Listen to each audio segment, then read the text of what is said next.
Le bien-être et la santé animale peuvent bénéficier des innovations issues de la recherche. En plus des stratégies de réduction des antibiotiques, la recherche s'active à développer de nouvelles alternatives.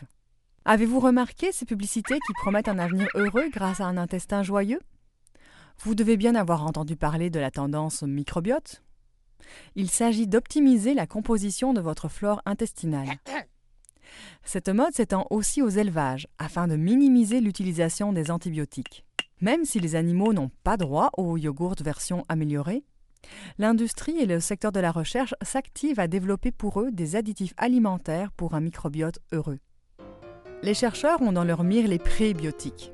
Il s'agit de fournir aux bonnes bactéries intestinales des molécules qui stimulent leur vitalité et leur croissance au détriment de bactéries pathogènes. C'est un peu comme une cure de jouvence pour la flore intestinale. Une autre stratégie, celle des probiotiques, consiste à donner à l'animal un flot de bonnes bactéries protégeant l'intestin contre une invasion de bactéries pathogènes. D'autres additifs alimentaires, tels que l'acide formique, visent à réduire le pH gastrique de l'animal pour limiter la survie et la croissance des bactéries pathogènes. Oh, que ce smoothie fourmi-citron a l'air délicieux! À la bonne vôtre! En recherche, on étudie des hypothèses à la fois surprenantes et innovantes, comme l'utilisation d'huiles essentielles pour réduire la quantité de pathogènes. Des huiles non pas pour masser, mais pour parfaire la composition bactérienne de l'intestin. Certaines huiles d'origine végétale sont également à l'étude. C'est une affaire à suivre.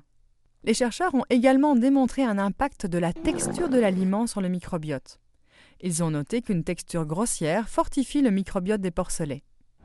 Saviez-vous que les bactériophages sont des virus qui attaquent les bactéries? C'est un peu comme si une bactérie attrapait le rhume. Atchou!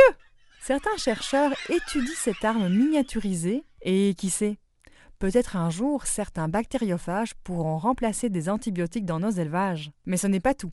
Les chercheurs visent aussi à obtenir des animaux très en forme. En effet, certains animaux démontrent une capacité à résister à des maladies infectieuses. Cette prédisposition les protège contre l'infection, ce qui pourra réduire l'usage des antibiotiques à la ferme. La recherche, c'est l'avenir, et c'est passionnant. En conclusion, nous visons tous la réduction des antibiotiques dans une perspective de production animale durable qui respecte l'environnement. Car les antibiotiques, aussi peu que possible, en sachant que parfois, ils sont nécessaires.